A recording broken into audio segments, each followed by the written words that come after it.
नमस्कार, मैं हूं अशोक वर्मा। आप देख रहे हैं टीवी 20 न्यूज। अपने अपने क्षेत्रों की खबरों को देखने के लिए बने रहिए हमारे साथ। अब नजर करते हैं खबरों की तरफ। अरे इधर से एक है, फिर एक आप बोल लीजिएगा। बहुत 3 मिनट बोल धन्यवाद। लीजिएगा, उनको भी बोलने दीजिए। बहुत बहुत धन्यवाद, आपने मुझे बोलने का मौका दिया।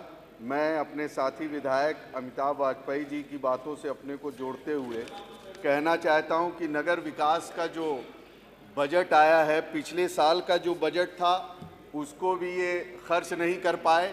और जहां तक सहूलियत की बात है, आप शॉर्ट माननीय सदस्य शॉर्ट कर लीजिएगा 3 मिनट्स, क्योंकि 2 बिल पास होने हैं ना। इतने जल्दी जितनी सहूलियत की बात कही गई, हकीकत सच्चाई ये है कि अगर नगर निकाय नगर पंचायत में जाकर देख लें तो आज स्थिति बहुत ही दयनीय है।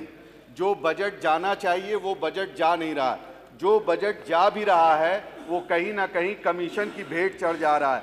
मैं कहना चाहूँगा, जिस क्षेत्र से मैं आता हूँ वहाँ पर माननीय मंत्री जी ने इस बार नगर पंचायत बिलरियागंज को विकसित करके नई नगर पालिका बना दी। उसका जो क्षेत्रफल ले लिया उसमें ज़्यादातर गांव का क्षेत्र आता है, तकरीबन 62 से 64 गांव उसमें सम्मिलित कर लिए गए।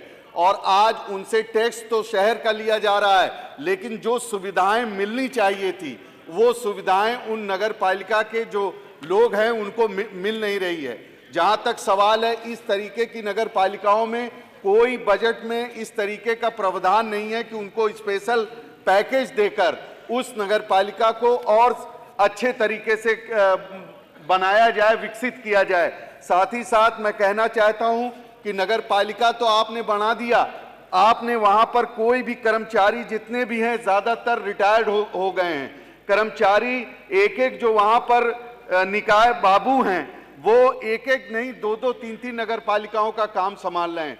कहीं ना कहीं आप उनकी अनदेखी कर रहे हैं। साथ ही साथ हमारे विस्तार की बात हो रही है। हमारा शहर नगर पालिका आजमगढ़, जो उसके अंदर तमाम ऐसे कोलघाट से लिए हुए तमाम ऐसी गांव जुड़ गए हैं, जो जहां नगर पालिका शहर का क्षेत्र आ रहा है उसको आप ले नहीं रहे।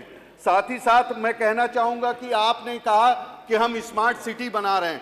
आज तक अभी पिछली 10 साल की केंद्र सरकार बीत गई और 8 साल की सरकार इनकी भी उत्तर प्रदेश की चली गई, लेकिन एक भी स्मार्ट सिटी कंप्लीट होकर नहीं दिखने का काम हो रहा है। साथ ही साथ मैं कहूंगा, आउटसोर्सिंग पे क्यों इतनी भर्तियां हो रही हैं?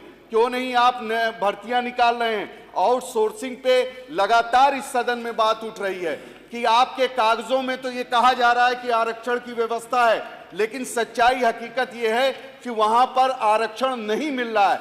जो हमारे पिछड़ी समाज के, दलित समाज के लोग हैं उनके साथ अन्याय हो रहा है। इसलिए इन सारी चीजों को नगर विकास मंत्री जी को देखना चाहिए।